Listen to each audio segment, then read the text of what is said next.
The views and opinions expressed in the Golden Boot podcast are those of the speaker and do not necessarily reflect the views or positions of the Golden Boot podcast as a whole. Y'all ready to get rolling? Quiet on the set.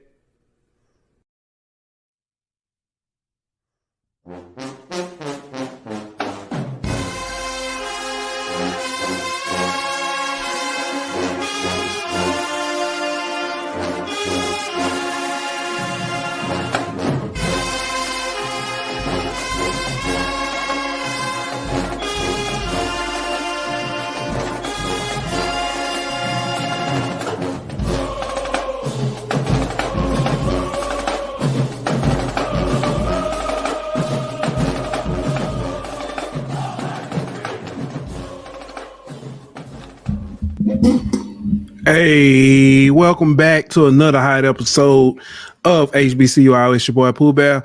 I'll be joined shortly by our good friend Kelly Flicks. My man Ant couldn't be with us right now. Sending thoughts and prayers to him. But man, we got a lot in store. Gonna talk about this game that we got going on right now. South Carolina State and North Carolina Central. The game is, at least it thought it was going to be a blowout. It looked like a blowout early on as Central went into halftime up 41-14.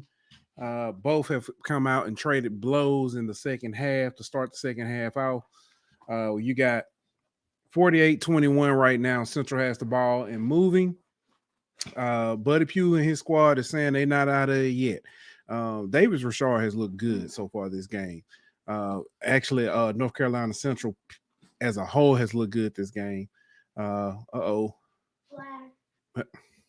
Thank you. We got a potential, probably it's going to be potential targeting on this game. But man, we got, like I said, got a lot in store for this show. Let's go ahead and get a shout out, to our sponsor over at Bet Online. And then we'll come back and talk a little bit more about this game. But again, one time for our sponsors over at BetOnline. BetOnline.ag. We'll be back in 1 minute. BetOnline.ag is your number one source for all your sports information, stats, news, and scores. Get the latest odds, lines, and player injury reports for this year's NBA and NHL playoffs. BetOnline is always your sports information headquarters. This season, we have you covered for all your sports wagering needs. We have everything from NBA, NFL, MLB, and NHL to golf, tennis, UFC, and boxing. BetOnline is the fastest and easiest way to get your betting info, including live betting options and your favorite casino and card games that you can play right from your home. Head on over to betonline.ag today or use your mobile device to get in on the action. Be sure to use the promo code BLEAV to receive your 50% welcome bonus on your first deposit. BetOnline, where the game starts.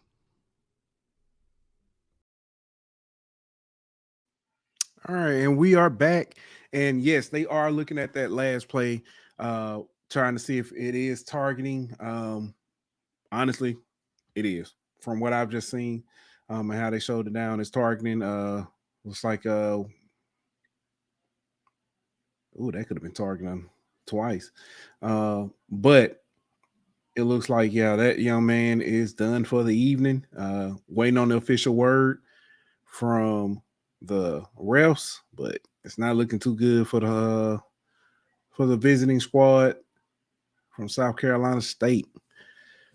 But man, South Carolina State has had a rough season so far. They're 3-4.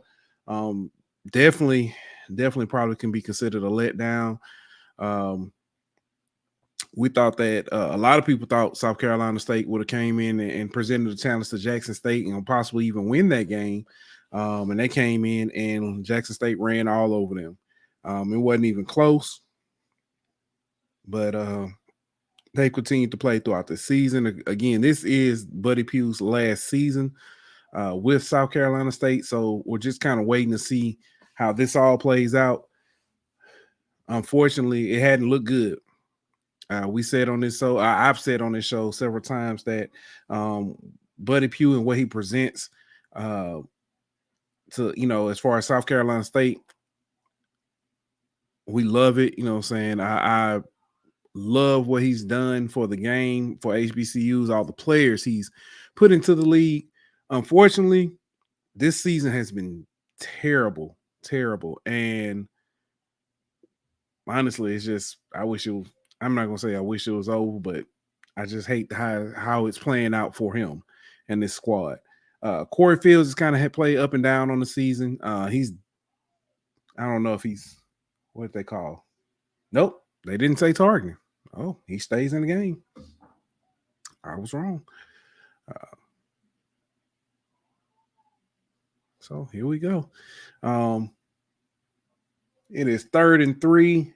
Let's see if South Carolina State can get off the field, get the ball back, and try to get something moving. Make this still right now it's a 4-possession game. See if they can get something going, get the ball rolling in their favor. Let's see what we got here. Davis start wide open. First down. Yep. So they keep moving. They keep the ball rolling. But yeah, here we go. Let's move on. Let's talk about some of the other games we got coming up. Actually, I'm gonna wait. I'm gonna stay on this game because we got Kelly Flick's gonna be joining us soon, and I would rather have him on to talk about some of these games, some of these lines, some of the over-unders, spreads for some of these games because it's ridiculous on some of them. But we'll see here.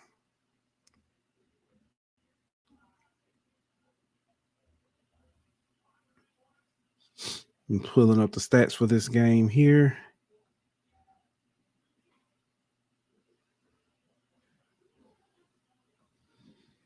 It's giving me every game but the one I'm trying to click on. God, please.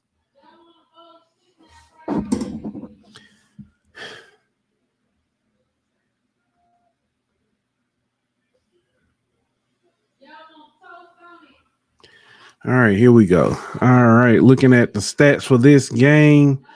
Let's see. Corey Fields, 7-16, 81 yards. He has thrown 2 touchdowns. Then there are Juwan Howell has come in. He's got 8 carries, 130 yards and a touchdown. He's definitely been carrying his team.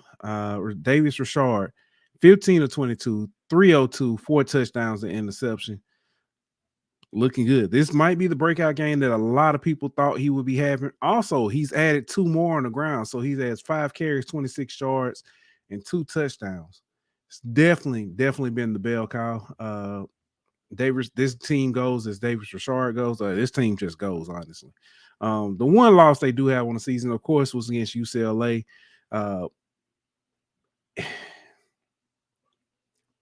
We know now Davis Richard was banged up. But you kind of wonder if it would have been a different game had he been healthy. And he's still dicing them up, moving the ball downfield. They're about to score again. Mookie Collier has not done much. He's only got 1 carry. Chris Mosley has 2 carries for 6 yards. Jamar Taylor has been the star back in this. He's got 13 carries, 73 yards. Receiving wise, Devin Smith has 4 catches for 103 yards. Jamar Taylor has 4 catches for 100 yards. He has 2 touchdowns. Devin Smith has 1 touchdown. And then you've got Twan Flip Jr. has 3 catches for 31 yards and a touchdown as well. On the other side for South Carolina State, Keyshawn Tony has 3 catches, 33 yards, and 2 touchdowns. So that's who's been kind of leading the way on that side. Outside of that, that's pretty much it. Corey Fields also added a fumble in this as well. It was fumble and loss. Let's see. Malcolm McGee did pick off Davis Richard earlier in the game as well. That's pretty much all we have on that front. Let's go ahead and get ready to start talking about some of these other games. Let's look at this Howard versus Delaware State. So this Howard versus Delaware State game, right now we've got Howard showing up as a 16-point favorite versus Delaware State. Over under is 58. Looking at this and looking at the spread and also the total, I'm definitely leaning. Well, I'm taking Howard to win the game regardless. But I think Howard can't cover this. Delaware State has suffered against pretty much everybody they've played, including Central Connecticut. They struggled against Virginia Lynchburg as well on their homecoming. So, what's good, Jess? Yes, I did. I needed it. It was much needed. I thought I was going to Magic City Classic this weekend. Unfortunately, I'm not. So, but we're gonna talk about that too. And as we speak, North Carolina Central has added another touchdown pass by Darius Richard, and it is now 54-21 with the extra point pending. But back to this Howard game. I think this can be a game where Quinn Williams can come out there, kind of build some confidence against a Delaware State team who has pretty much suffered all season. They haven't been able to stop anybody realistically. Even the game against Virginia Lynchburg was able to, move the ball and score. And like I said, it was a tight game there as well. So I don't foresee there being much of an obstacle there. So definitely looking at this Howard minus 16. As far as over under, Howard's gonna have to put up most of these points by themselves. I think Delaware State can put up a few points. I'm not sure if this total gets hit, if it goes over or not. So I'll probably stay away from that one, but I'm definitely looking at Howard minus 16. That definitely will cover. All right, now moving on to the next game. Let's look at this Morgan State versus Norfolk State. So in this one, you got Morgan State Norfolk State is a minus 3.5 favorite being at home. Norfolk State it's kind of been Jekyll high. We've talked about that as well. Oh wow, they about to that's terrible. That is terrible. So in this kickoff, South Carolina State, I guess they thought it was going out of bounds or going to go into the end zone, and they didn't even try to recover it. The ball just bounced on the ground and till they were able to basically run over. And it looks like they tried to kick it out of bounds, and that didn't happen. And the ball ended up getting hit into the end zone for what they call a touchback. But there are flags down. So this is probably going to be 1st and 10 from the 10-yard line, because it's probably going to be half the distance to the goal for like a legal kicking. First and 10 from the 15. But back to this Morgan State Norfolk State game. Morgan State's offense has continued to be a crutch, continue to be inefficient. Their defense, though, the question is, can Norfolk State score on this defense? Can they move the ball well? Only way I see this happen is if something like what we saw last week when Morgan State played North Carolina Central, is if they give them short field.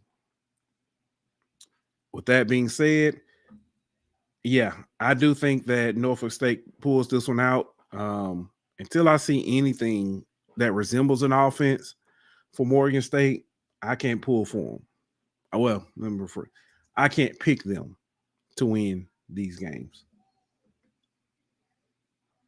Oh, wow. They gave a touchdown to did they recover it? Looks like North Carolina Central did recover the ball in the end zone. So that's a touchdown on the kickoff. That's a mental mistake. That's effort. So, yeah, touchdown for North Carolina Central. This game is now 61-21 with the extra point pending. This game just went, yeah. It is definitely out of hand. This is a massacre. Next up, and I know our good friend Jess will like this one, is Prairie View versus FAMU. It is FAMU's homecoming down at Bragg Stadium. So looking forward to that. Got my man with me. You ready?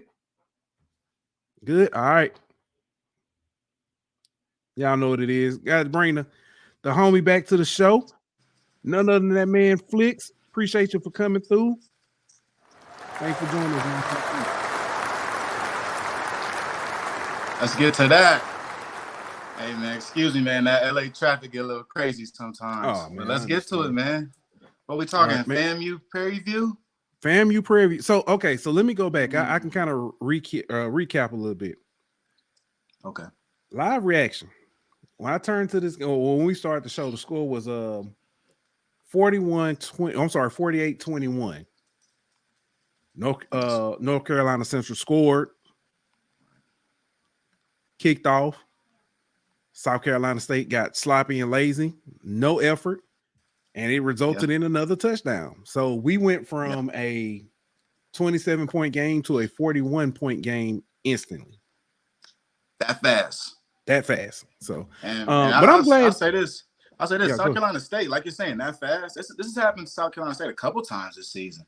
This wouldn't be the first time, they've seen a lead or just a game get away from them really fast. It's tough to watch. We thought, just the natural South Carolina State team is like a defensive-oriented team. And we're seeing them, it looks like, the defense look like paper mache.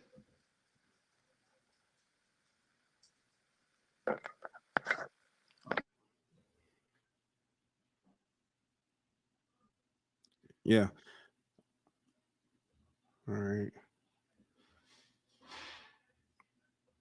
Yeah, because I do want. Are you still with us? Am I back? Was I lagging out? Yeah. I hear now. Can you hear me? Yeah, I can hear you. But all I was saying though is that South Carolina State, man, we really aren't used to seeing this defense look that bad, man. Like traditionally, we're used to some good South Carolina State defenses, and the defense we've been seeing this year has allowed things to get out of hand. In particular, it's the back end. Those DBs are having a hard time covering folks.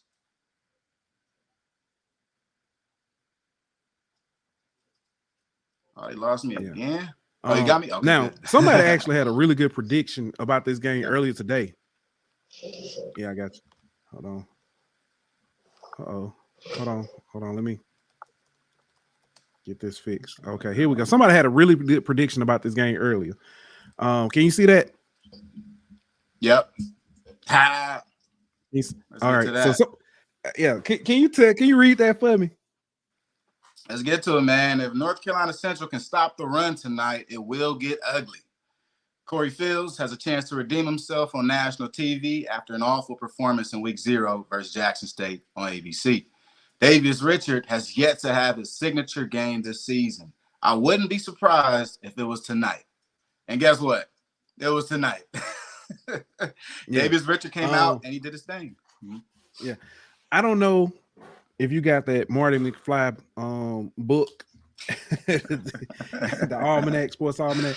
Right. But so the thing about it, Central hasn't stopped the run. South Carolina State has been running the ball well. Jawan Howard has 8 carries, 130 yards, and a touchdown. So they're able to move the ball. They've got 190 yards rushing as a team. The problem is, as you said, that second part, this is that night that Davis Richard is going off. He now has, with that, 18 of 27, 352, 5 touchdowns throwing. He also has 5 carries, 26 yards with 2 additional touchdowns. So it's tough to argue against it. I mean, I think to me, when looking at this game and the preview and saying, okay, what will probably happen, South Carolina State's back end has been so bad this year. In fact, Davius Richard, to me, hasn't had his coming out party through the air passing-wise. And I think this game, he's had the most opportunities to throw passing touchdowns. I think he even missed a couple seam routes. But aside from those, he's got about 6 touchdowns total.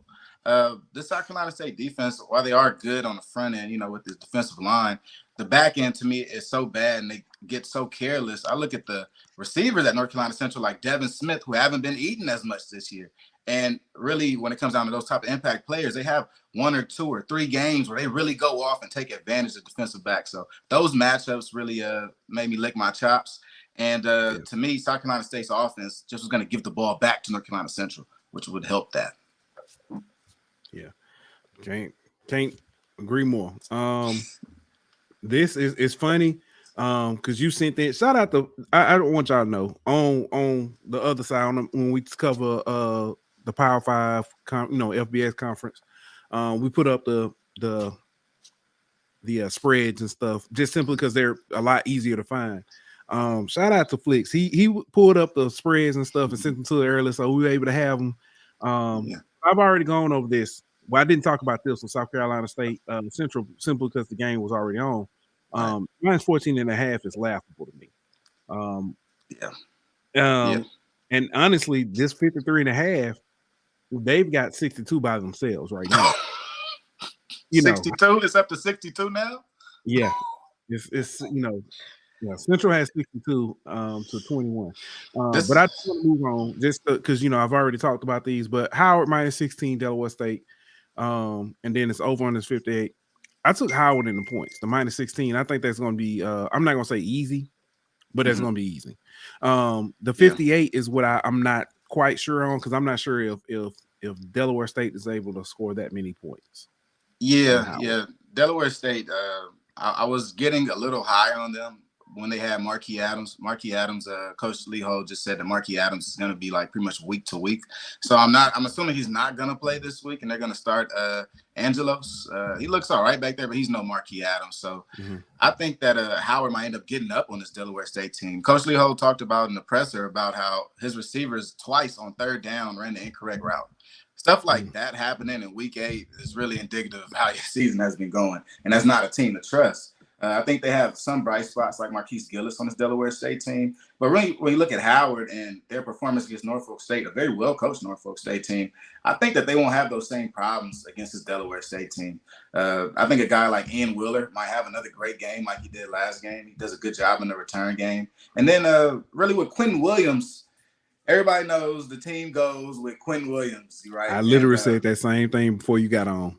That's the only way that it can go for Howard. And I mean, I kind of get it, right? You can't really get away from Q Will. He's been your starter for the past 2 years. So you got to believe in him in his 5th year, or if not, I mean, what are you showing your freshmen? What's going to happen to them if they continue to develop in the program? But really what I have for Howard is with the Q Will take them thing. 3 out of 4 games that Howard lost, Quentin Williams threw for under 200 yards. That kind of seems to be the bar for Quentin Williams. If he can get over 200 yards, they get a win. The only other game they lost where he threw for over 200 yards was against Hampton. In that Hampton game, Hampton came back on them to get the victory. So it literally goes on Q. So I'm almost willing to bet that they're going to cover this game. And I think it might be by a lot of points. I don't think Delaware State has an answer for him. And I know that this Howard team is thirsty for some get back after a somewhat embarrassing game for homecoming last week. Yeah. Can't disagree more. I can't agree more. That's pretty much kind of spot on, kind of how, well, I talked about Howard basically to cover the 16. I'm just the biggest thing Delaware State they hadn't been able to stop anybody. Virginia Lynchburg even gave them a game. So everybody. The defense is like giving them maybe like 48 games. They let Central Connecticut score 40 points on them. Exactly. Next game, I also covered this one, was the Morgan State, Norfolk State. Norfolk State's favored by 3.5. Over on is 44. I'm definitely taking the under. I can't pick Morgan State until I can see this offense move the ball. Right. This is, to me, I look at the game like, who's better? And then the next question is like, well, who knows, right? It's very difficult to call it because not too many things will change on either offense. We're going to see these same quarterbacks go out there for both teams and try to put together some drives. It's going to be hard to watch. It's going to be a slow grinder.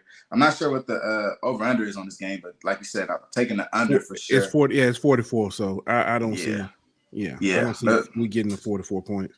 Yeah, one I would say if I was betting on a team, I probably would take Norfolk State. They played much better this season as far as offensively. The last five of their 6 games has lost the game or won the game by 7 points. So like stuff like that to me shows that you're at least building a winning program. When you look at Morgan State, I think they're building a winning program, but you're 1-5. So it's also no proof, right, of that this is actually working. So up to now, I would be willing to go with Norfolk State, but it'd be a great win for. I'd be willing to go with Norfolk State, but it'll be a great win for Morgan State if they could pull it out. Right now, at 1-5, you don't want to get to 1-6 with like 2 games left in the season. Yeah, just if they had an offense, they'd be groovy. They being Morgan State. We've been saying that all season. I even the last time we you were on, I believe, me, you, Zach, and we all kind of agreed. If Morgan State had Howard's offense, they had Quentin Williams. As much as Howard fans complain about him, if Morgan State even had him, they may be undefeated right now. There's probably, I think there may be one game where I could say they just got beat. But honestly, if they had offense, I don't think they get beat that game. So, but they would have won a lot of games with a quarterback, man. It's tough to watch. Yeah. This game, Prairie View versus FAMU, -19.5, over under 49.5. A lot of people are buying into this and taking FAMU in the points. I'm not there yet. I think FAMU, the struggles we've seen FAMU have in the first half, I can see this being a game where Prairie View keeps this close. And FAMU, I think FAMU wins maybe by I can see 2 touchdowns, but 19.5, I'm not seeing it because just because of the slow starts. Yeah, you look at Florida A&M, you gotta be real about this team at this point. They're a second half team. It's no other way to put it. They have a great special teams and return game with Marcus Riley, guys like that. They're probably one of the fastest teams in the SWAC, period. But the slow starts are what hindered them. What I will say, I think FAMU actually wins this game. 19 points is a little egregious, understanding that Prairie A&M is probably in the hunt for the SWAC West title also.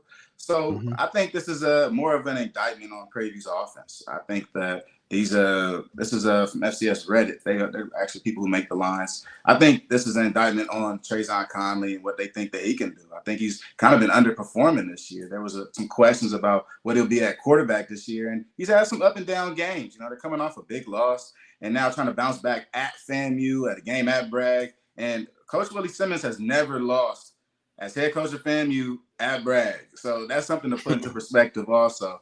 So I think FAMU wins this, but 19 points sounds like a lot. Yeah.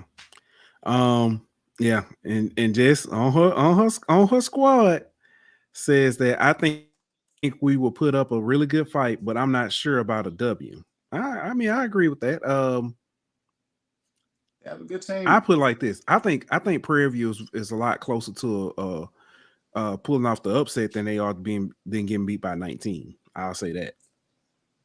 Yeah. This is Prairie View team to me is much better than the Texas Southern team. It's much better than a couple of other opponents that FAMU has faced. But even you look at a game like where FAMU played against Alabama State, we didn't think Alabama State would keep it as close as they did. And just with one quarterback change, everything changes. So you got to kind of be a little careful about a 19-point spread on this one. And I wouldn't say that Prairie View's going to come in and crash the party, but it's going to be a good game nonetheless. FAMU's going to have to come out. It's going to be on. It's going to be a sweat. It's going to be a sweat. So now you mentioned about Florida A&M and second half team and stuff. Alabama A&M 1-point favorite going against Alabama State. Over under is 48. I think we get close to this over under. I think it's still under, but I think we get really close. Me personally, I'm leaning A&M. One of the biggest things that I thought in the beginning of the season, and to an extent, Coach Robinson has proved me wrong. I thought he was going to stick by D Davis a lot longer. I thought, that's my man. I'm gonna stick by him. That's where he was at with it. But he did make the switch. Oh man, I'm slipping on putting these times in here. But I did think that A&M was going to get the quarterback situation right before Alabama State. They still have a kind of a revolving door on their end as well. Right. But it's been more or less, I don't think they've necessarily picked the wrong quarterbacks. I just think that if a quarterback's not hot, they're able to go to a different quarterback and pick it right back up. So, yeah, I mean, it could be a good thing and a bad thing. You know, you also want to be able to build that offense around the quarterback. So it kind of seems like Xavier Langford, and I feel like we're at this part of the season last year where we said the same thing. I feel like Xavier Langford is now the guy for Alabama A&M. But my worries with Alabama A&M is consistency, man. This whole year it's been win a game, lose a game, win a game, lose a game. You beat Lane by 50, right? Next week you score 10 versus Southern and lose, right? You beat Tuskegee by 50. Next week you get blown out by Jackson State 45-30. The inconsistencies to me have kind of been a red flag when trying to pick out this game because, you know, to me it's a pick 'em. It's a big rivalry game. But Alabama State has been the most consistent of these two teams. And you look at a team that defense that's hold most teams under 35 points a game, no matter who they play, right? Even in the losses. So I'm looking more like at an Alabama State team that's trending up. You got a guy like Damon Stewart back there. And we haven't seen the best of Damon Stewart yet. We've only seen him like in maybe 3 or 4 starts at this point. So I think the best is ahead of him. And in a game like this, maybe he steps up. And another apprehension I have is that Alabama A&M, as they did beat Grambling last year, their quarterback did run for like 200 yards. Do we ever expect Xavier Langford to run for 200 yards? I think he has to get those receivers involved. Yeah. Now, there was a game early, I think it may have been a Lane game, where he did, you know what I'm saying, he was throwing all over the place. At least he was consistent, you know, as far as, you know, saying, you know, the completion percentage. It's 2 reasons why I picked A&M in this game. The first reason was, again, I mentioned about the quarterback, you know, could he get it right? Could Coach Eddie Robinson get it right? I think he's gotten it right.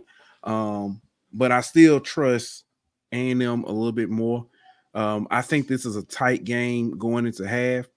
And I've said, if A&M can keep this a 1-possession game going into half, second half, I trust them a lot more because their second half adjustments have been key all season. Even in the losses, they've come out the second half and put up some major points. Also, I like trends. I like seeing things, you know, some statistical data. Alabama A&M. I'm sorry, not Alabama. Alabama State has not won. Block punt. South Carolina State just blocked the punt. Boys got heart. Yeah.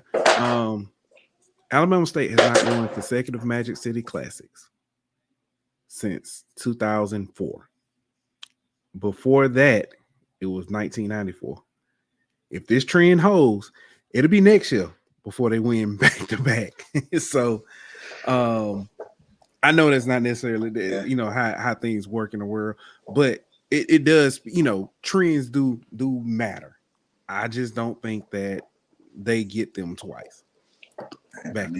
Now they do, but you know, streaks must come to an end. You know, that's true. South Carolina State, I think they did have a streak over Central. So you know, I think this is like I'm saying, it's a pick 'em. It's a pick 'em. I probably wouldn't bet on it, honestly. Zach came in off the top rope. Can we start planning some fundraising to help South Carolina State tonight? I'm not. I throw in $5, man. You're right. We gotta turn it around, Blue. Yeah. But this sets up Alabama, technically speaking, Alabama State's not completely out of the running, but Alabama A&M has a key chance. If they win this game, they welcome in FAMU next week with a chance to get back into the running for the East. All right. That's true. So sure, a lot could change. You know, FAMU somehow drops this Prairie A&M game. You know, going to the next week, they lose that, they would be losing the tiebreaker to Alabama A&M if we be realistic about it. So it could have some implications, but you know, FAMU handles business this week. It doesn't matter. Yeah. D-Lob said, no, Blue. We need all that money and help. Talking about UAPB. That's hilarious. Next up, man, Bethune-Cookman versus Grambling State. We see the spread is -7 in favor of Grambling. Over under is 58.5. I'll be honest with you. I think this is an over game. It very well could be. I mean, Grambling definitely has the worst defense in the SWAC, like by far. It's the worst defense. You know, they struggle. They're very inconsistent pass defense, and they can't stop the run to save their life. So I can see it very well going over. To me, this is a game where Miles Crowley has a lot to gain, man. He's kind of had a rough time the past 2 games. He has 4 interceptions in the last 2 games. So this is a good chance to turn around against a Bethune-Cookman team that is all right, but hasn't proven they can score like more than 30 points. So, you know, when you look at a game like this, they got to be licking their chops and going, maybe this is the get-back game. But that defense is so bad, I don't think it'll get better, right? The 3-man front does a good job in pass rush, but can't stop the run. They're very bad in the run fit. So it almost comes to a point where you go, at what point can Grambling say, okay, we could beat this team, and this team? Or is it going to be a 50-50 pick 'em every week because there's no defense?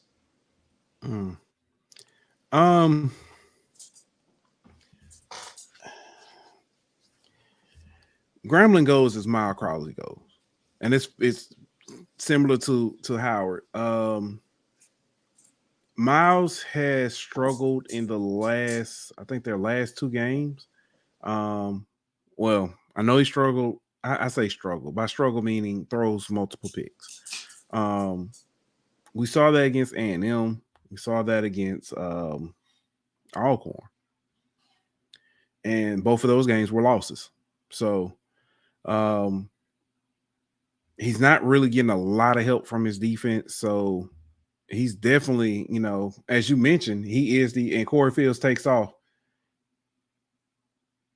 Touchdown, South Carolina State. So they at least still got some fight in them.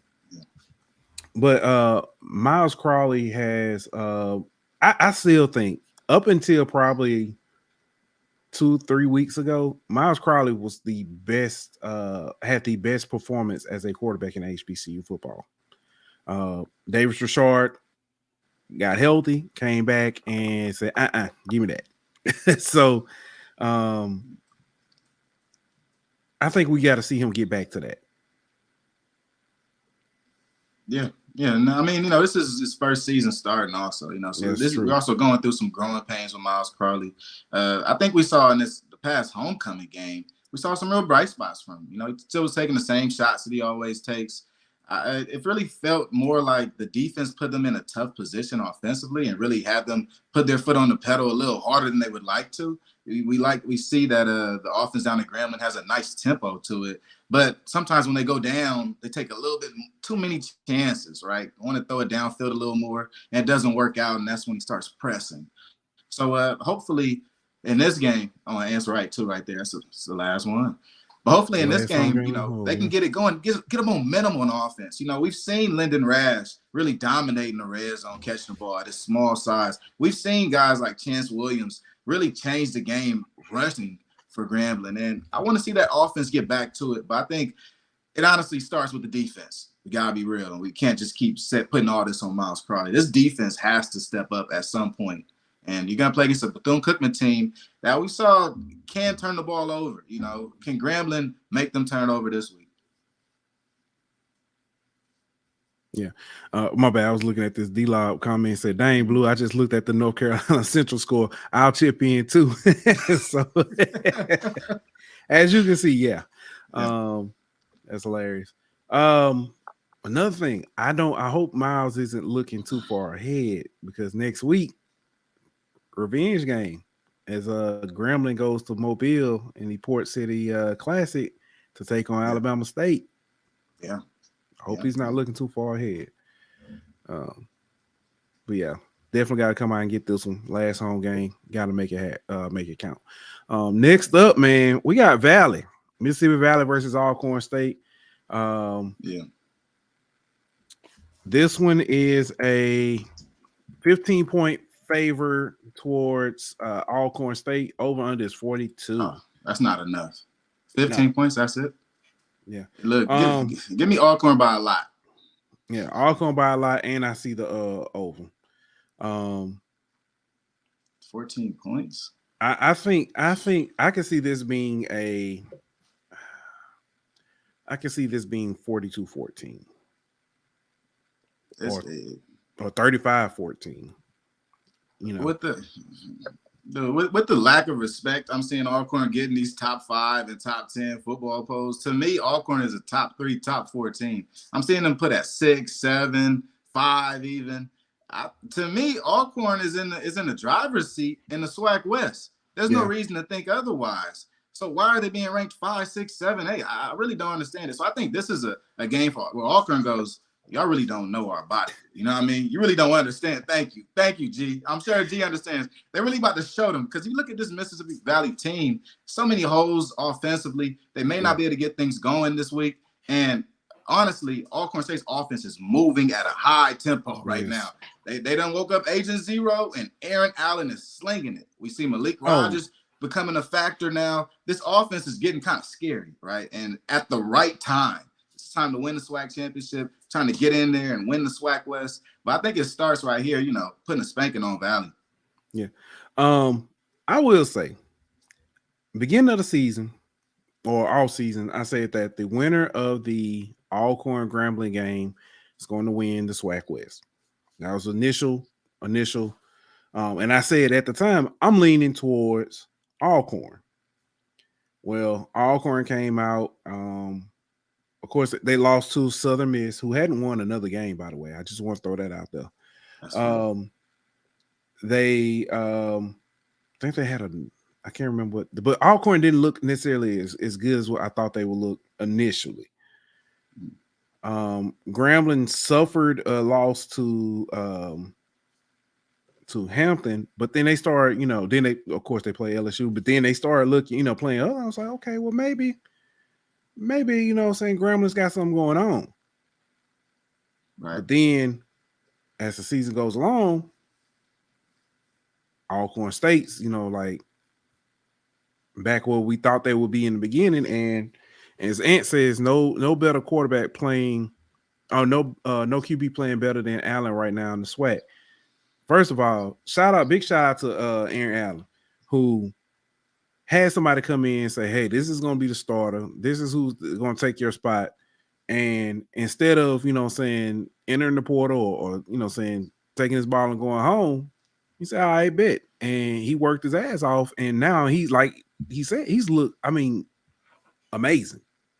He's won SWAC player of the week 2 or 3 times. So quietly too, because nobody's really talking about this either, though. When you think about all the hype, I was even part of the hype with Tyler Macon. I'm giving him the hype for it. Oh yeah, that time during the spring, Aaron Allen was injured. He wasn't even participating in practice. So all this hype we're giving Tyler Macon, and Tyler Macon is going to be a good player, when he gets his feet wet and everything like that. But we see Aaron Allen develop at a different rate. I did not see this development coming from Aaron Allen.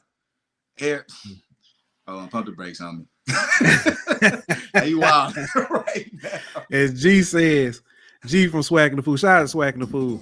Y'all go check it out. And what is it? Gold Helmet as well is kind of spinoff. Just talks the Alcorn side. But Aaron Allen for those of you listening on the podcast. So, but yeah. That was a good one, G. But I'll say this. I think Alcorn, trending super up right now, man. I don't understand why they're not number 3 in these polls. I don't get it. Like, make an NCCU, FAMU, Alcorn right now. I don't see how Jackson State's still up in there. I just don't get some of that stuff. I got Tennessee State is our number. I think we have Tennessee State as our number 3. And then we had Alcorn as number 4 tied with Jackson State, but then we ended up being, Alcorn number 4, Jackson State number 5. So solid. So yeah. But yeah, I agree. I can go ahead. No, I can see them win the West and making something, know what I'm saying, making some noise and presenting a real big challenge to FAMU. That's a team you definitely can't sleepwalk through the first half on. Or the second half. I mean, Jarvie and Howard could beat you.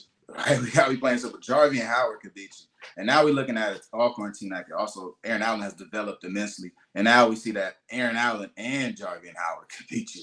Right? Because we look at the game against Grambling, it was Aaron Allen. That was the Aaron Allen game. If you look, Alcorn has won in so many different ways. They've won with defense. They've won with Aaron Allen. They won with How. So, I mean, what pick your poison? Ant, that's a good question. Coach McNair, coach of the year? I'd agree. I think that's why West is difficult. I think it's going to it depends. I'm gonna say this, Ant. I agree to an extent, but I think it's going to come down to how things finish out, because if FAMU wins out despite how they've looked, they're going to give it to Willie Simmons.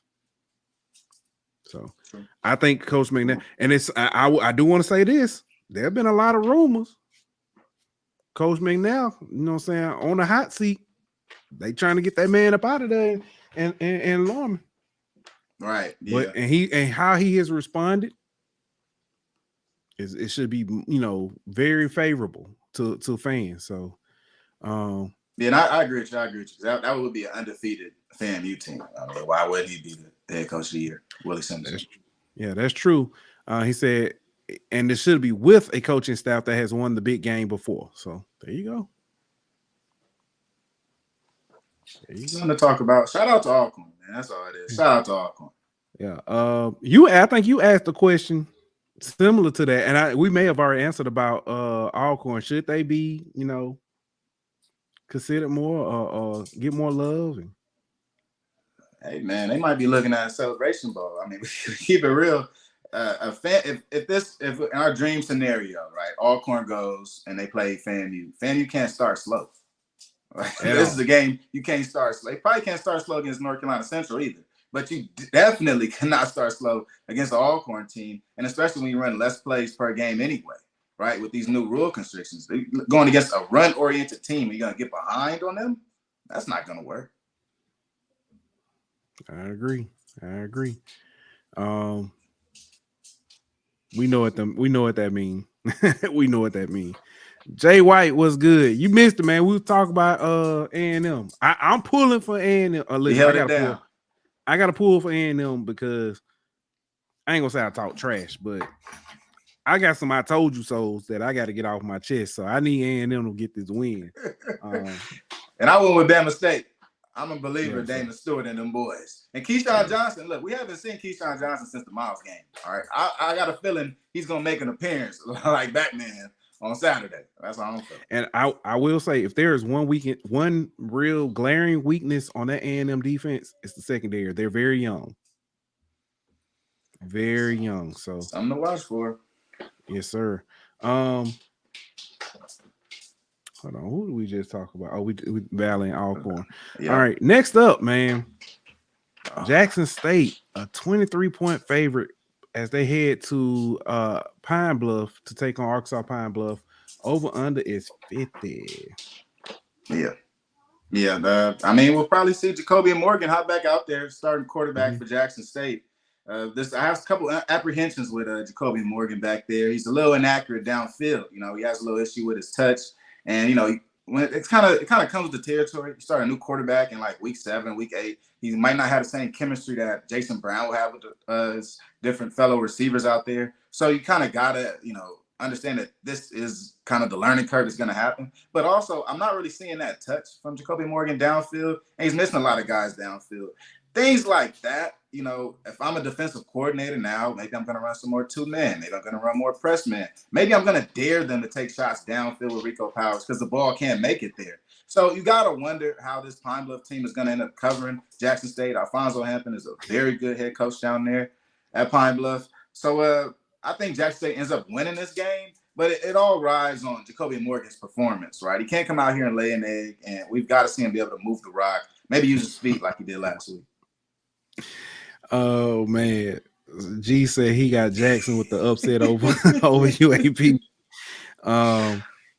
I do now. D-Lob said, asked this. He said, "Hey, Coach Hampton always talk about the defense. Can you please ask him why the O-line so bad too on the coach's call?" I will ask him about the offense.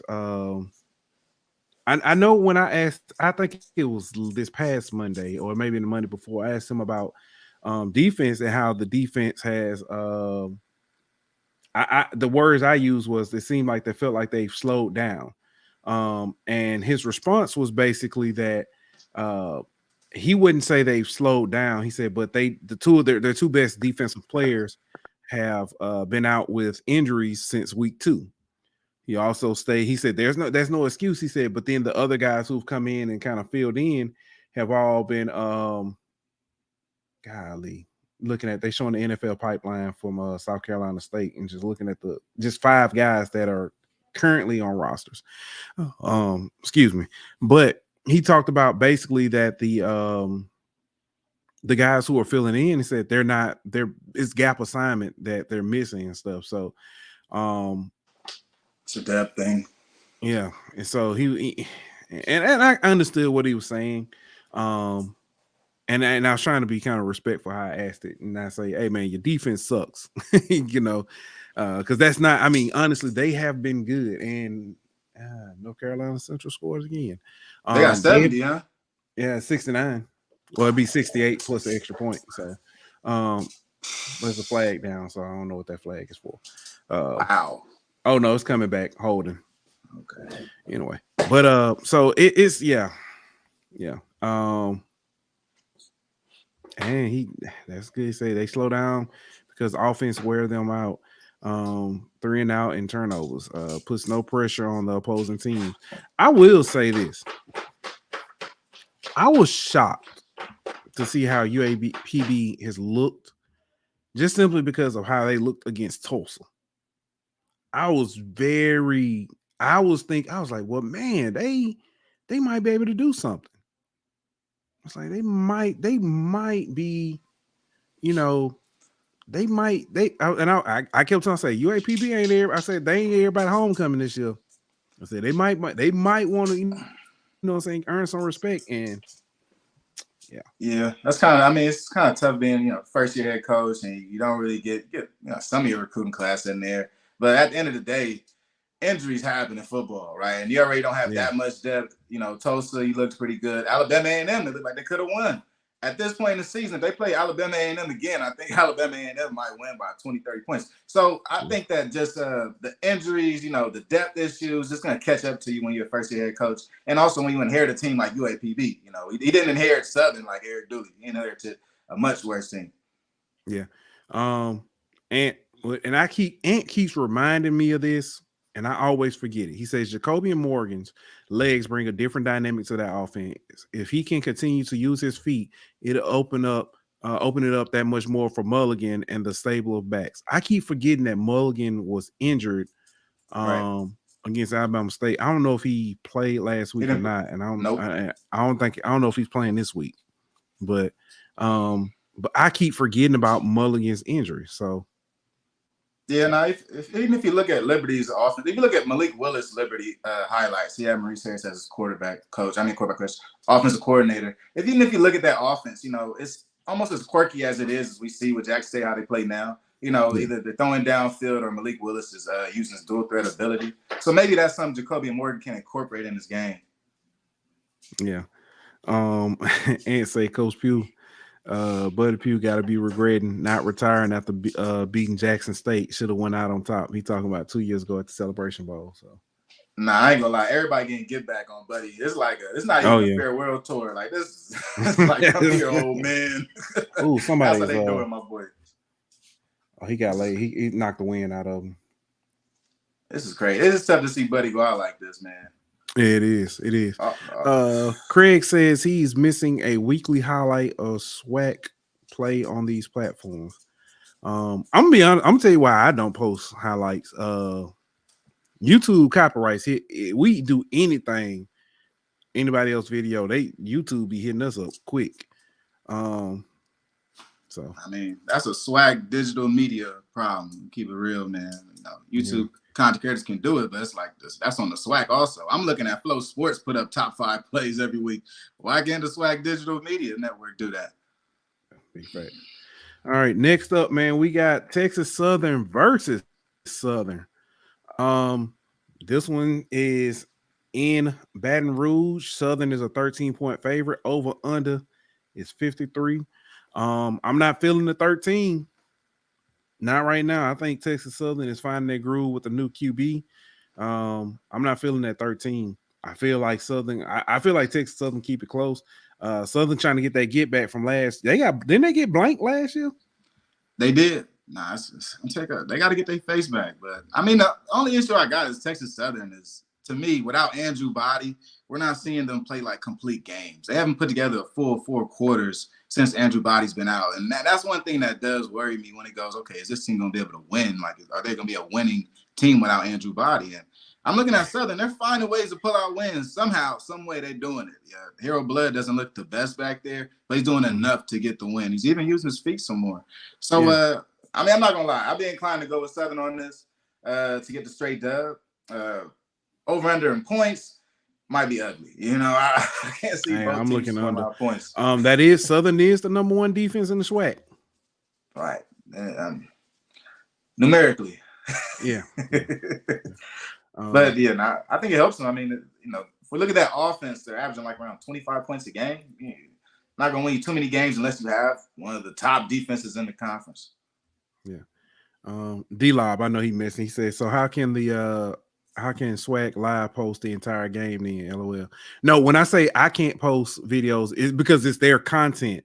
If I post their content, they're going to hit me with a copyright, but that's their content. They can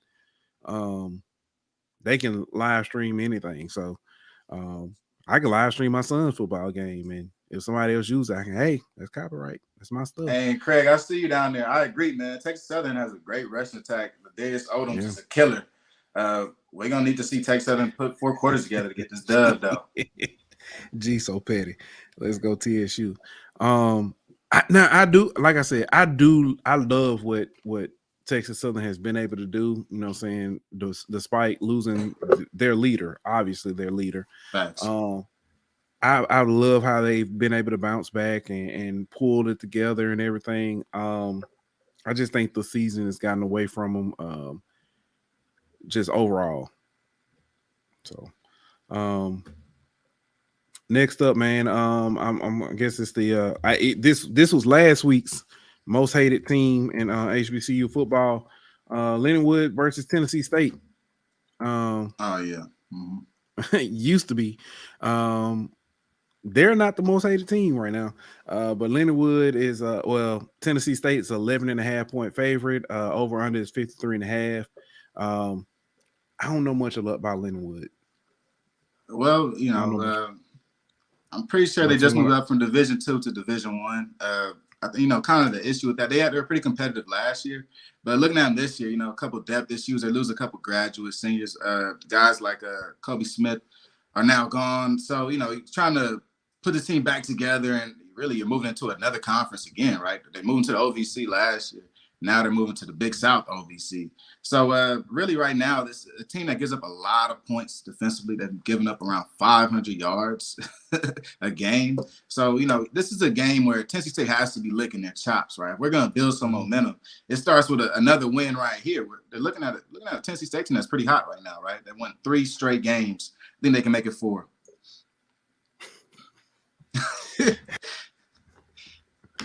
Geez, Don't be crazy. He's crazy. Zach said, Eddie George breeze, sweat Twitter. Nobody cares about you. Oh man. I like I said, I don't know much about Lindenwood. But I do think this is a game from what I do know. I think this is a game that Tennessee State should win. Very favorable. Thanks. Now, with that said, since we talked about the most hated team last week, let's talk about the 2 most hated teams this week. North Carolina A&T going down, taking on Hampton for Hampton's homecoming. You have to, I don't know, try to fight to stay awake on this one. It's one of those games. I mean, both teams gonna run the ball to death. Everybody gonna run. The quarterback gonna run. Running back gonna run. Wide receiver gonna take some handoffs. This might be the quickest game of the weekend, right? But I mean, that's true.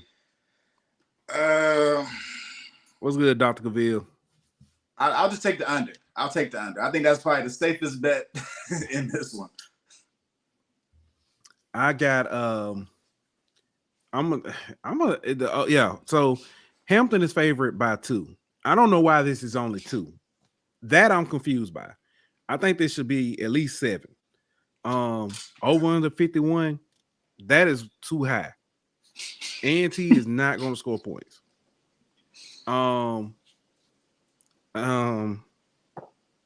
Yeah. I don't see.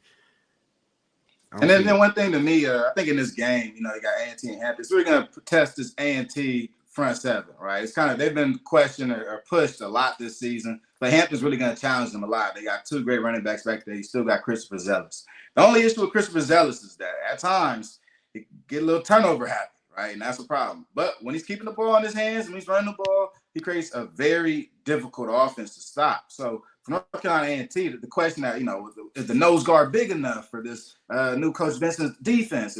Is can these front 3 defensive linemen really make a difference? Are linebackers really guys that we can use in the future? I think this game is going to show you a lot because Hampton's really going to challenge A&T on the ground, probably more than any other team this year. I'll tell you what. I know who ain't going to be challenged. Hampton DBs. Listen, this passing attack from it's not even a passing attack. I don't even know what to call it from North Carolina A&T. This is listen. They can put out.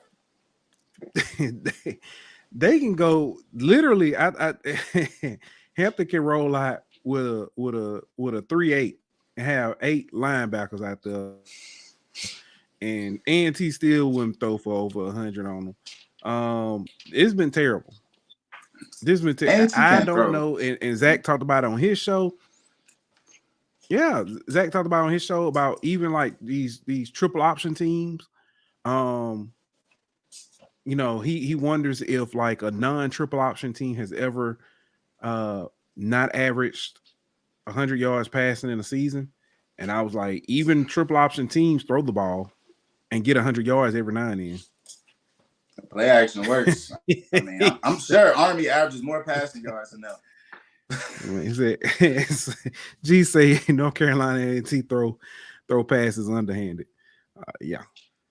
So yes, we could do a whole episode on the A&T offense. You know, I see Blue Death Valley always constantly posting different plays from A&T. Just like, look at this offense. This doesn't make sense at all. And the more you see that, you know, it might just be type of clickbait stuff. When you look at the games, you truly understand that offense is ineffective unless the quarterback can run a 4.4. Unless he can take off on a read option and provide a true threat, they don't care. The defense doesn't respect the pass at all. When Eli Brickholder, I believe his name, Eli Brickholder gets in the game, it's like all or nothing. It's all or nothing. Who can get to the quarterback the fastest? Because they don't trust that this A&T team can even complete a football. Right now they're averaging like around, what'd you say, 50 yards a game passing, 30 yards a game? I think it's like 51 yards a game. They've got 7 games, 359 yards passing total. I mean, and look, shout out to Tamon Cook making the best out of this as a receiver. He's just like the returner of the year now. But if you're a North Carolina A&T receiver, why would you want to stay and play in this? What makes you want to come back for another year of this? I agree. Ant says North Carolina A&T make Army look like an air raid. Thanks. Oh, man. But, yeah, I got Hampton by a lot. I think Hampton wins this by 14, at least. Yeah, and then who'd have thought we'd see A&T, North Carolina A&T at 1-6 right now, right? Possibly looking at 1-7 in the face. You know what's funny? When we did our preseason, you know, and we're going around and we had shout out to my guys over at A2 Powership. We had them on. We had Dave for I'm saying Pete Panthers Nation podcast, but he's a A&T guy, so he talks A&T. We had them on together, and Jeff from A2 Powership said they were kind of going down, running down their games and stuff. He literally said, I think we can get 4 wins. He said, I think we can go 2-2 against the HBCUs, and we'll beat North Carolina A&T on homecoming. It's like, okay. He was like, okay, that's a little. I'm thinking, okay, that's a lofty goal there, buddy. Slow down. I understand. But I mean, because he was being realistic, but I was like, okay, you're being realistic, but still, that's a little biased. I gotta apologize to Jeff because I hit him and Reek. I've hit them up and was like, hey, I like what I see out of out of Hampton, what they've done. It's very, very interesting. 100%. I did not see this Hampton team as I see it now in the preseason. I thought that they needed more guys offensively. I thought they were lacking talent. I thought they were a team that was actually going down. This team is getting better, right? Week to week, they're getting better. You have a setback. You play against Delaware. They're basically FBS. We got to call it what it is. But if this Hampton team continues to trend upward, I mean, you got to think they're going to beat A&T by a large amount this weekend. You come into homecoming, it's going to be a big showcase for your football team. How have you improved? You're going against the A&T team that is honestly playing with maybe 2 hands behind their back at this point with no offense. So, hey, just take your punch and make it your best one. Yeah. Well, there goes the neighborhood. That was a crazy comment too, man. Unbelievable. Shame on you. Ain't no way. You don't use that in any fashion, homie. That's crazy.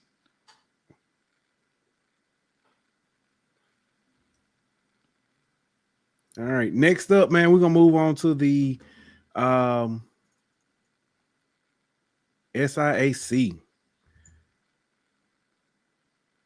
Oh, nice. Sorry, I was updating some we got here. Moving on to the SIAC, we got Clark Atlanta versus Tuskegee. And this one has been Clark Atlanta. I hadn't figured out what they were doing. They let go of Willie Slater after 1.5 seasons. Right. Yeah. Tuskegee is favored by 21. Over under is 56. Yeah, that'll be an interesting game.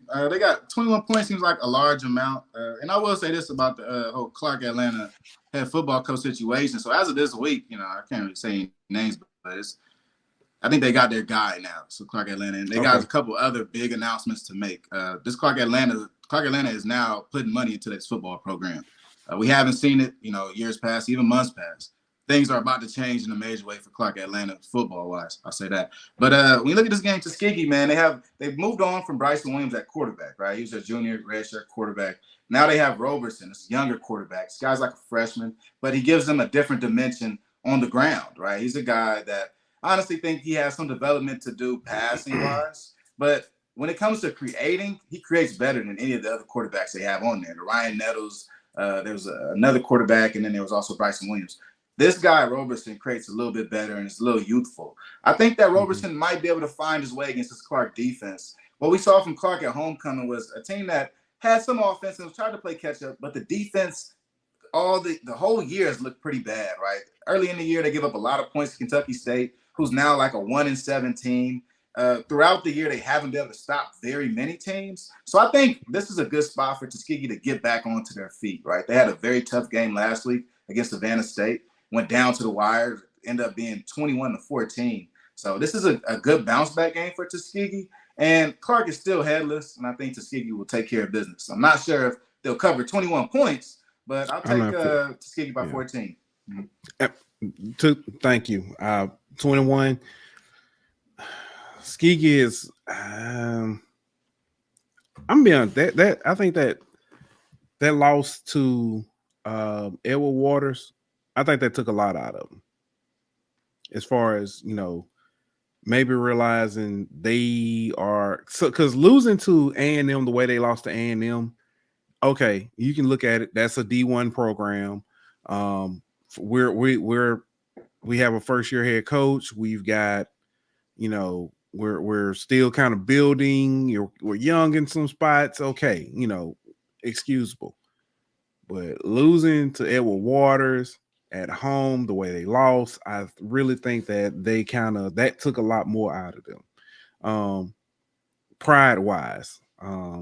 So right, and not necessarily, Yeah, and I don't think any Tuskegee alums are part of that crew will actually admit it, but I think Tuskegee's actually in a transition phase right now.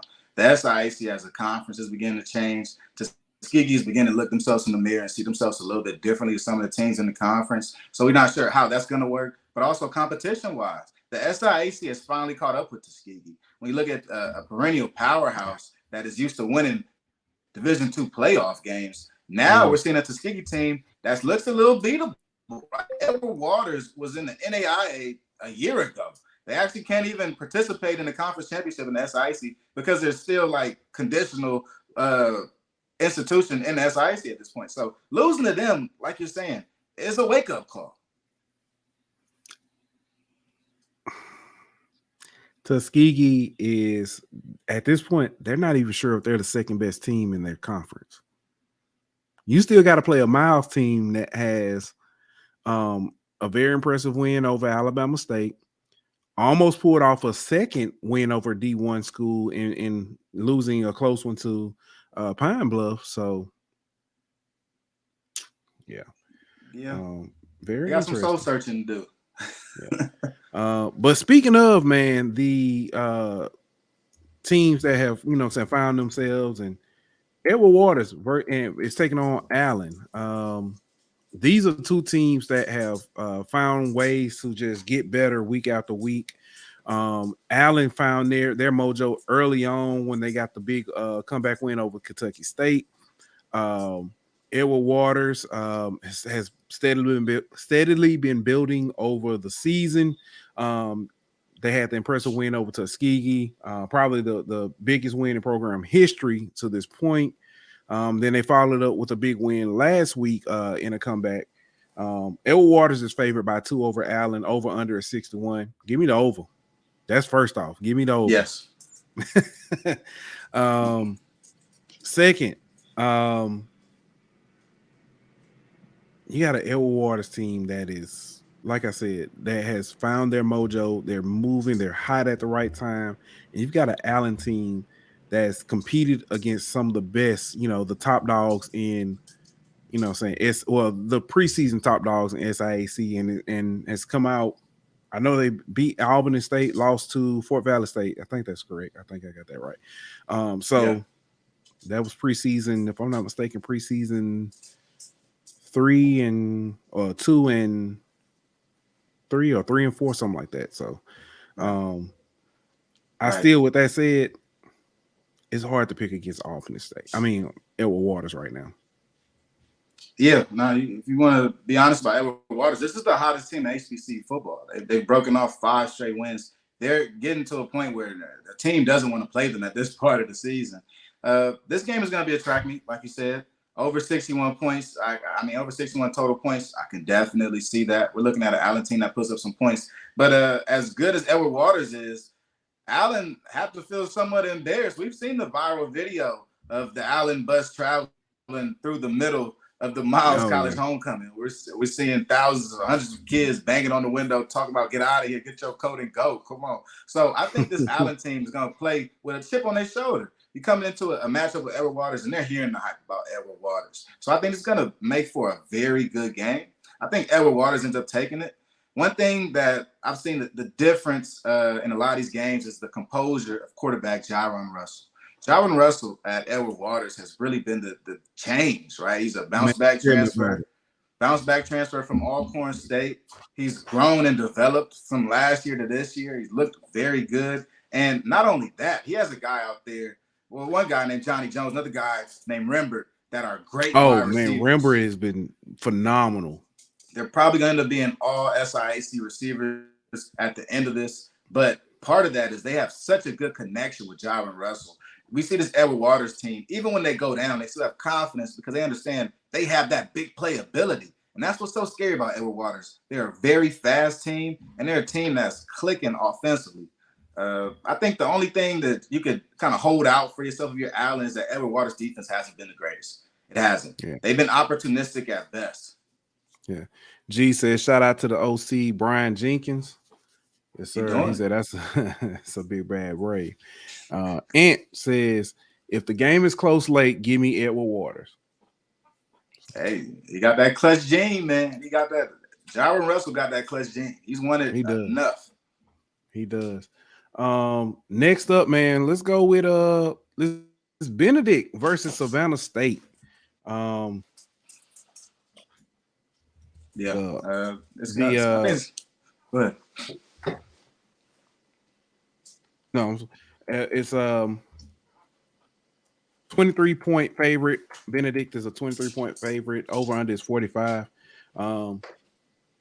Benedict if anything, it'll be Benedict will score, 40, 43, 42, 43, and Savannah State maybe kick a field goal. Saying maybe 2 field goals. But yeah, I think this is going to be Benedict all day. Yeah, now we're getting to the latter part of the season. I think with this game or this win, Benedict may clinch. So, it's time to go for the kill, right? If you're a Benedict team. But this Savannah State team does a pretty good job on defense. They're very well coached. I saw last week versus Tuskegee, a Savannah State team that actually was pretty disciplined defensively, right? And they weren't. We saw a Savannah State team that stopped Antonio Meeks and Richard Petty out there receiving for Tuskegee. 2 guys that are averaging around 120 yards a game, right? 2 guys that are used to chunk plays. So this Savannah State team is pretty well coached, and they get their guys in position. So, this might be somewhat of a back and forth early, but I think it might end up being like the Edward Waters Benedict game, where Benedict ends up winning the game 32-0, right? Just because on the fact that if your offense can't get going against Benedict, they will literally strangle you. Right, like you will literally just be choked out. We can see how it looked against Fort Valley, right? Even Fort Valley, they found some things going on the ground. But if you're on a complete team offensively, can't pass, can't run against Benedict, they'll stop respecting things, start taking more chances. And they got some guys that make some plays, right? They got 2 guys up front that I think all these NFL scouts are coming up to come see, and that's Lou Danellis and Jaden Broughton down there. Those 2 guys in the inside, nobody can control up to this point in the SIAC, and they're causing so many problems that we see a lot of times Benedict's only bringing 4 and bringing pressure. So when we can do something like that, it just shows your dominance. And you don't really want to play Benedict right now. This is time to clinch. Benedict by a lot. So they got the fist, and they got the fist. You know what I mean? They O-line, they nickname it the fist. It comes at you, everybody, all 5 at once, pow, and that's it. So, hey, when you got something like that going, I believe you. Man, look at the job that Chennis Berry has done, man. You've got to hats off, man. Hats off to him. They hadn't lost a regular season game in 2 years. They've had, and honestly, probably the only team to come close. We're about to talk about them now. Miles College, who is taking on Albany State. First of all, shout out to Miles, Coach Shea over at Miles. The turnaround they've had this year. Miles looks good. Miles they had the defense. The defense was on display last year. Gee, so petty. Say enjoy your last season with Barry Benedict. I'll give my theory on that. But Miles has turned around. Defensively they were pretty sound last year. They were able to pick it up offensively this year to match that.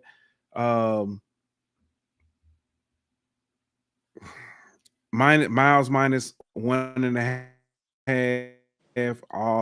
Over under 53.5. I'm probably leaning more. The over hit. I think the over hit. But I'm taking Miles though. Yes, Yeah, and there's some subtle things, subtle changes in this game that kind of make this game a little bit different. Albany State, for the third game in a row now, is going to be without their starting quarterback Isaiah Knowles. They're going to fall back to the backup Deontay Bonu, who was actually the SIAC preseason player of the year 2022. So he has some skill, but he has a different dimension to this offense. He doesn't pass as well as Isaiah Knowles. So we're seeing the guys like Rashad, Bobo, Jordan out there not get as many targets, and his offense looks a little different. Bonu keeps a lot with his and works it with his legs, right? So this game to me is gonna really reside in Deontay Bonu's hands. But this Miles College defense is very good. They're great at takeaways. In the third quarter against Allen, they open it up with an interception.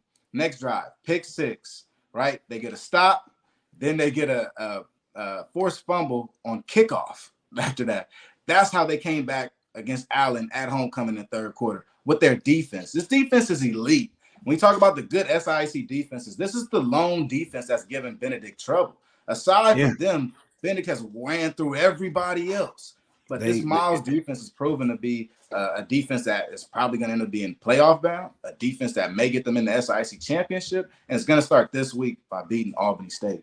If I'm not mistaken, Miles is the only team to actually, and not talking about like an opening drive field goal, but it's the only team to actually give Benedict a deficit to climb out of. They were leading. They were leading in the fourth quarter. Everybody that I know that was at the game, they said that they choked the game away. They didn't say that, Benedict just was too much. It was more of Miles gave it away. Look at the fumbles. They fumbled the ball 5 times in the game, and we're still leading in the fourth quarter. So you got to think about it and really understand it. This Miles team is very close to being one of the best teams in the SIAC, and they're probably 2 or 3 drives away from that. All right. Man. Now let's look at let me get ready to pull this up here. The SIAC Players of the Week. Give me 1 second. Let me pull this up.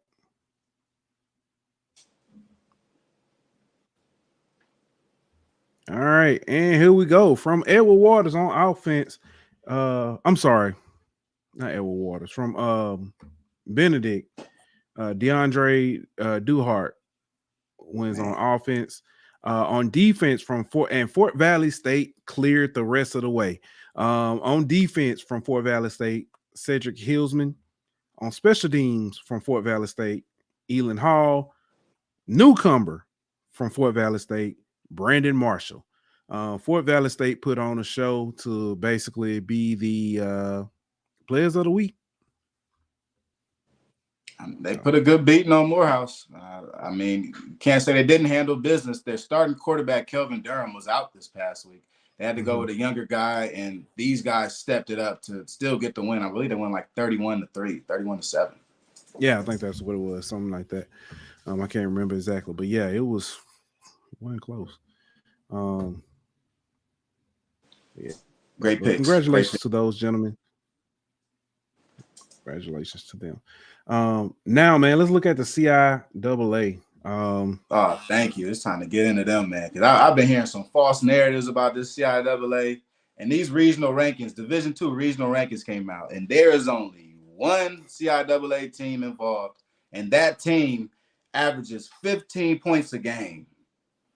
So I think we gotta have a real talk about this CIAA. Virginia State and Virginia Union were not included in the top 12 regional rankings.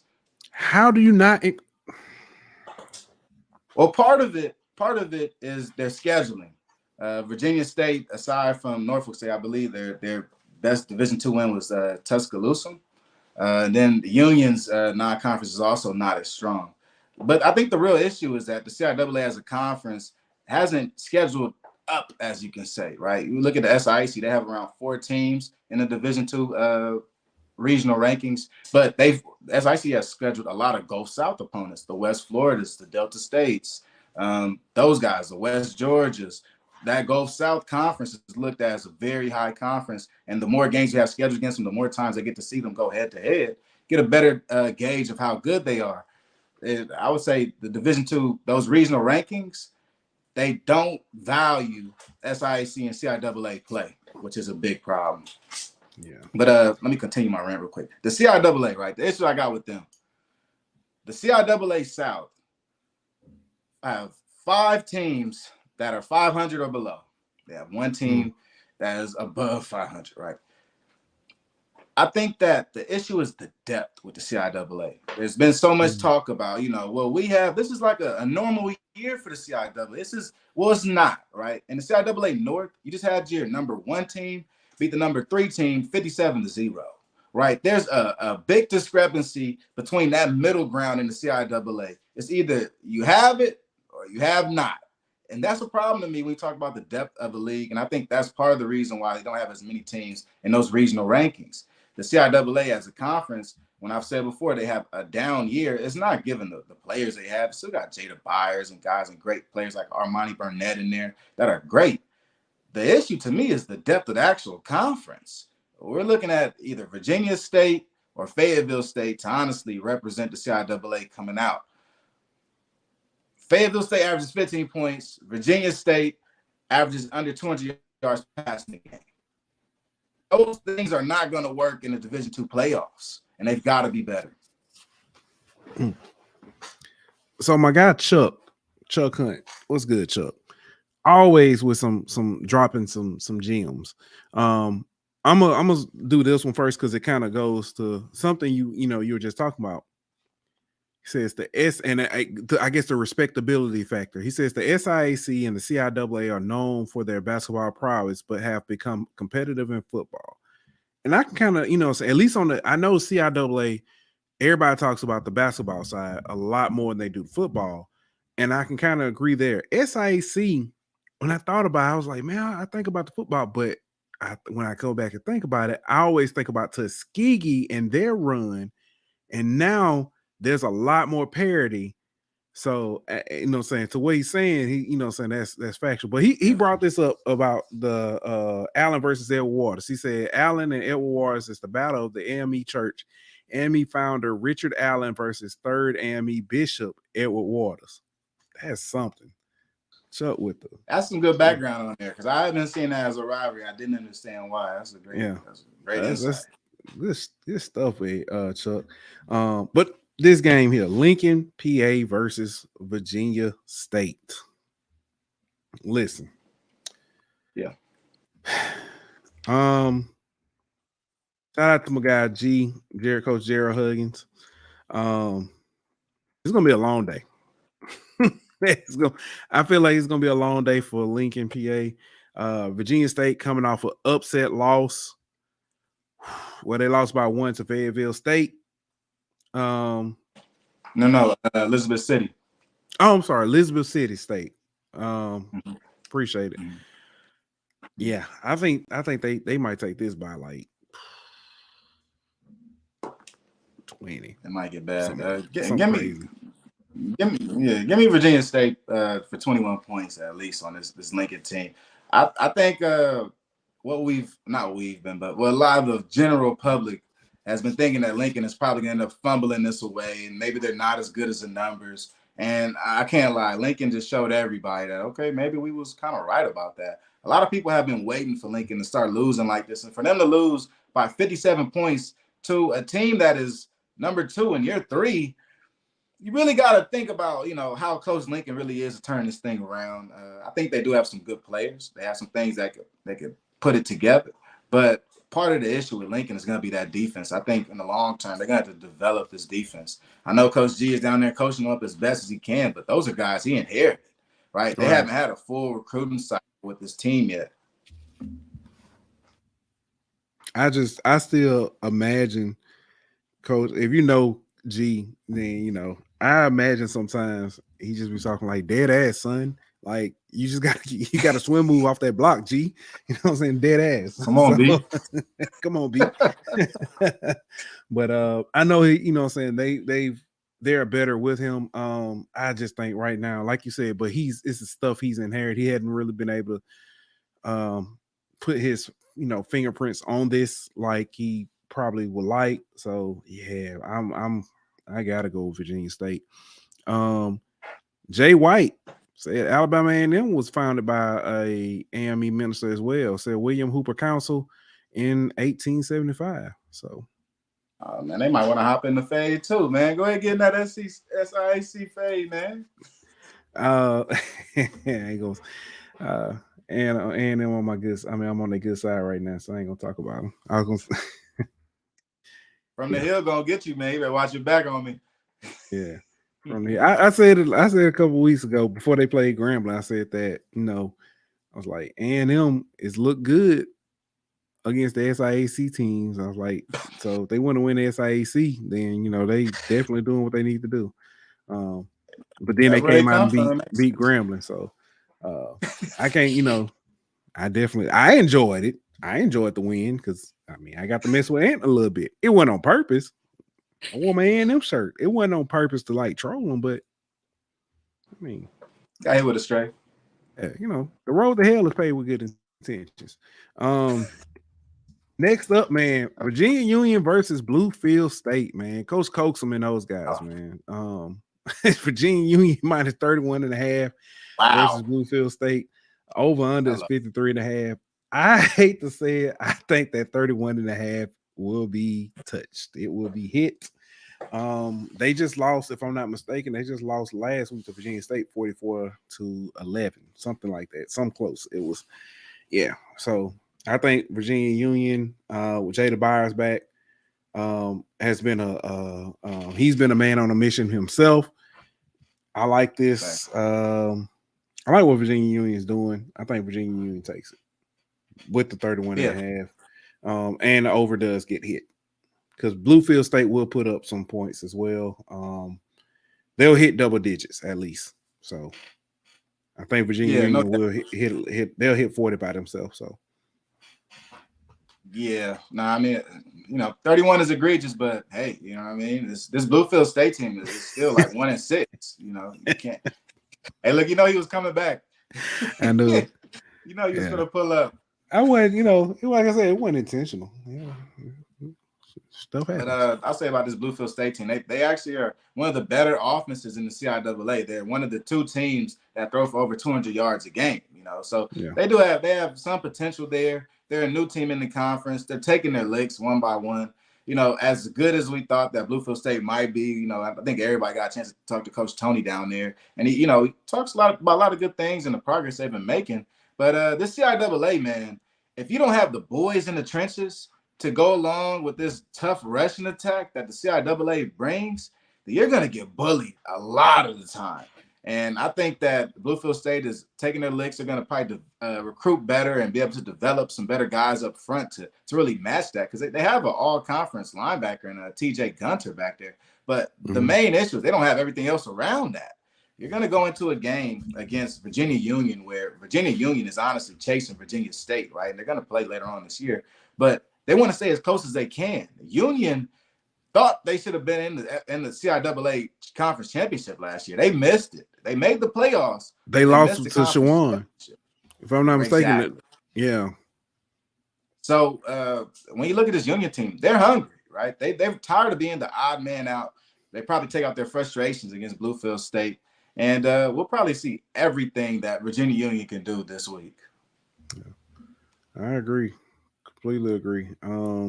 Next up, man, coming off the high of the win last week, Elizabeth City State versus Bowie State. Bowie State is a 14.5 point favorite. Over on is 42.5. Under 14 points.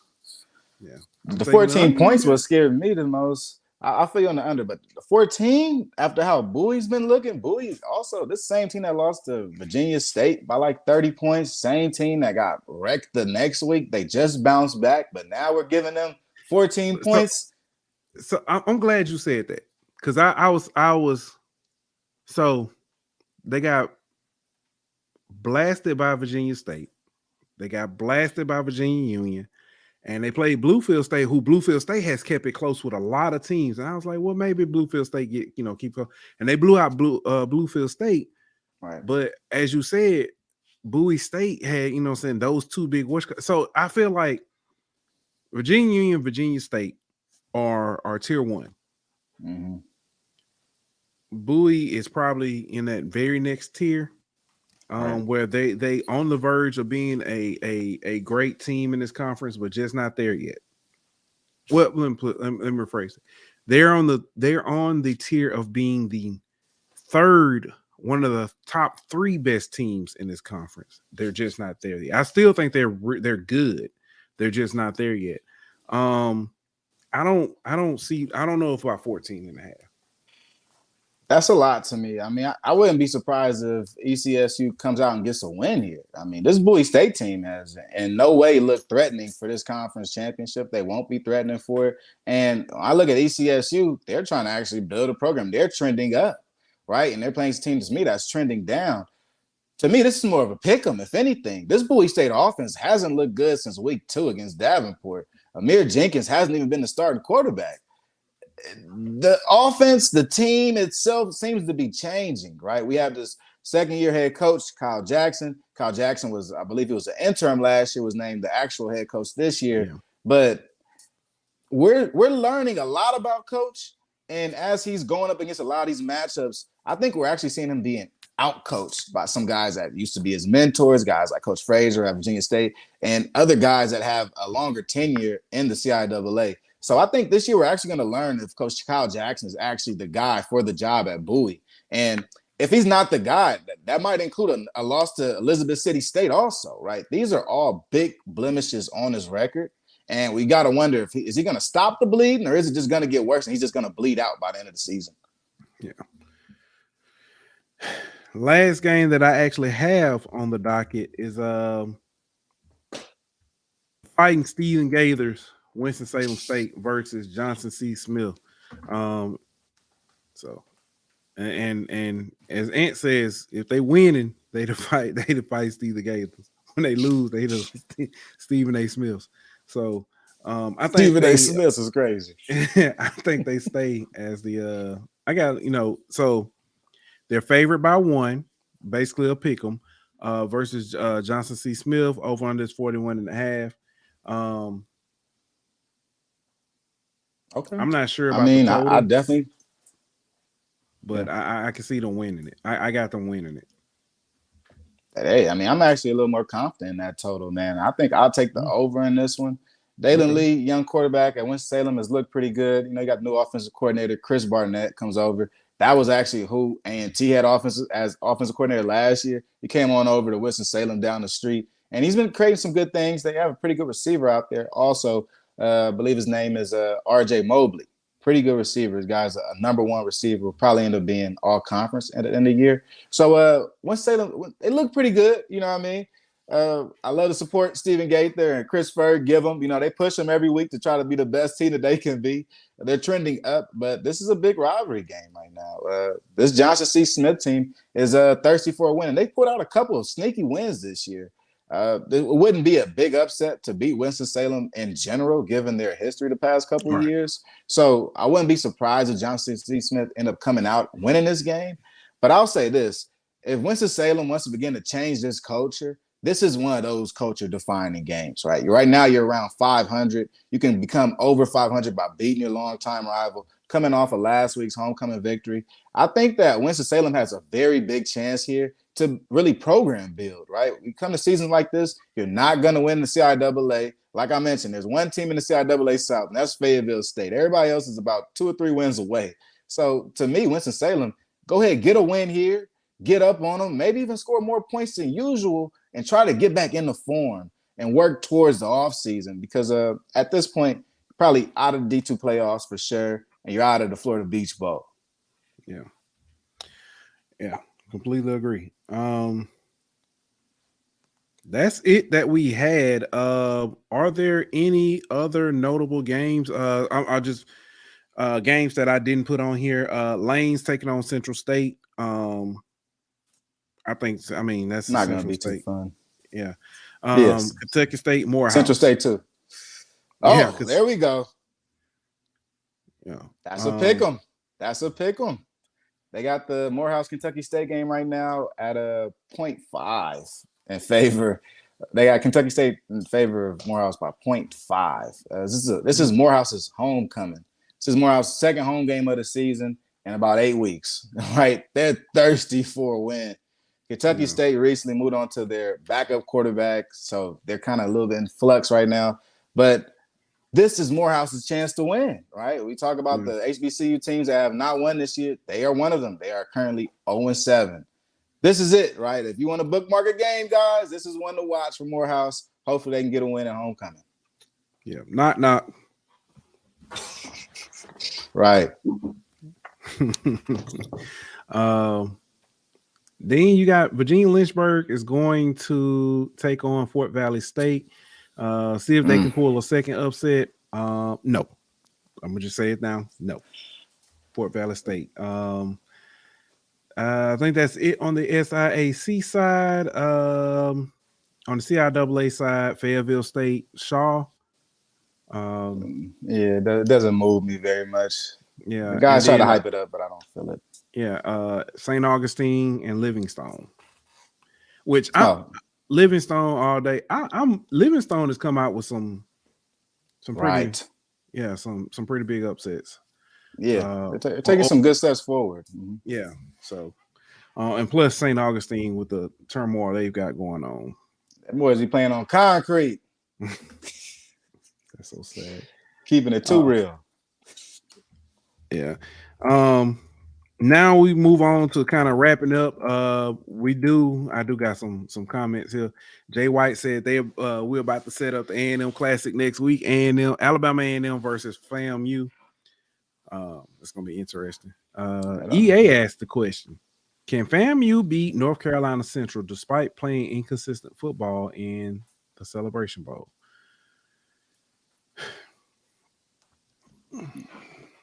Talent-wise, talent for talent, I think they're there. I think they can compete with North Carolina Central. I think Willie Simmons is a great coach. But I think that North Carolina Central is coached very well, if that makes sense to y'all. And they're not going to start slow. North Carolina Central is not going to start slow. They may not necessarily be blowing them out, but they're not going to start slow. So, yeah. And this, I can agree. Nobody in HBCU football wants to see number 11 right now. Completely agree. I don't want to throw. I'm gonna be careful how I say this.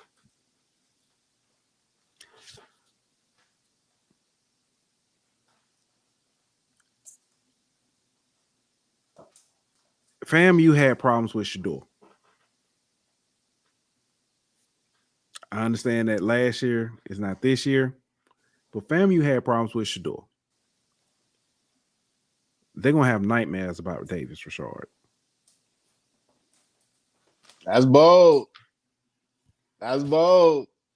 I'm just saying. One thing I'll say, I think that FAMU is probably, it's kind of weird to say it's about two extremely deep teams. I think FAMU might be a little deeper than North Carolina Central if you look at it top to bottom roster wise. Yeah. And if you think about a team that, if any team can match up with Central, it probably will be FAMU. But the fact that they had those slow starts is what scares you. But FAMU has every weapon needed to beat North Carolina Central, offensively and defensively. They check all the boxes. You think about if they have to just run the ball. Because that's how teams are beating North Carolina Central, is running the football. If they have to just run the football, you got to think that FAMU still has a chance in this. And when it comes to playing defense against this team, you got guys that I think are pro guys, like Kendall Bowler back there on the back end, and Jenkins, who I like a lot. A couple of those guys may cause a lot of issues for this North Carolina Central receivers to get open and make plays. So that would be a matchup, the perfect matchup to me, if anything, for a Celebration Bowl. I think we're too far out to even call it right now. There's going to be some changes, but you don't want to see Davius Richard, like Blue is saying. But also, to that point, FAMU will probably be one of the toughest defenses that Richard would face, aside from Morgan State. I'm not gonna say that. I will say this: if you're FCS football, I'm putting it like this: if you're FCS football, or you're a SWAC team that has a chance to make it to the Celebration Bowl, you're pulling for Howard really hard right now, because two things you want. Well, I put it like this: if you're a SWAC team, you're pulling for Howard. If you're a FCS team, you pulling for Central to go undefeated because you do not want to see them in the playoffs. If they get an at-large and make it to the playoffs,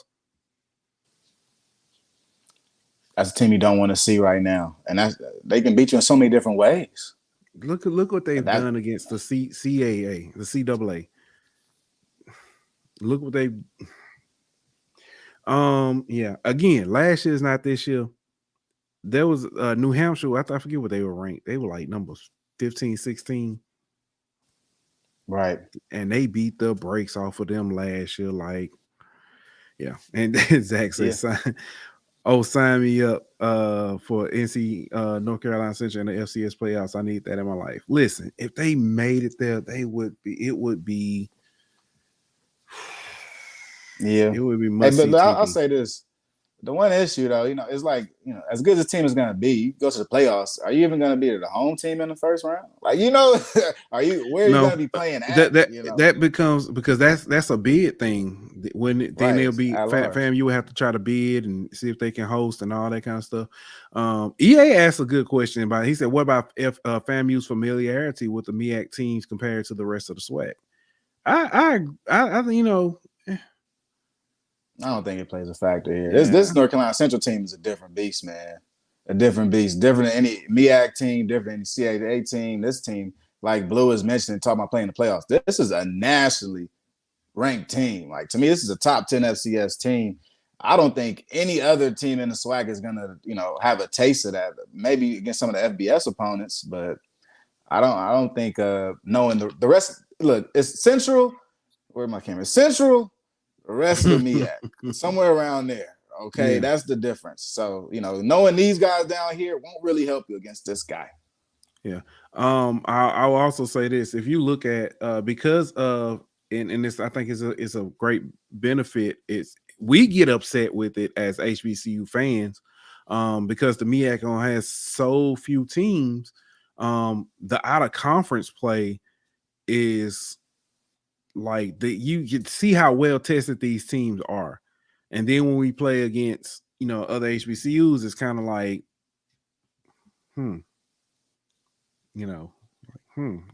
step your game up, because like I said, Central, what they've done in their non-conference, every team they've played, not named UCLA, it's been borderline cakewalk. So. And yeah, right. So that includes the Elons of the world too. Other teams that are good in other conferences. We talk about their record against CAA play. I think the reason why we respect North Carolina Central so much is because they beat so many different other conferences. Right, that out of conference record has to mean something. And FAMU just didn't have that many opportunities this year. You look at a team like Alcorn; they did have some opportunities like that this year, playing Stephen F. Austin. So when you see Central. They're just doing it different, man. This is the one team that we could probably hang our hats on in any FCS game. Yeah. But man, that's pretty much all I got. I don't have much else, man. Kelly, tell the people where they can find you, man. Yep. Go ahead, lock in with me on Twitter and on Instagram, man, at Kelly Flicks. I'm always on there giving my takes, giving videos, different reels of things from my YouTube. That's the Lace Up Podcast Network. Go ahead, tap in with us. We got watch parties on Saturdays, sometimes on Thursdays, and also HBC Flicks every Monday, man. I'm going to get a kickback going. Don't worry about nothing. Big facts, man.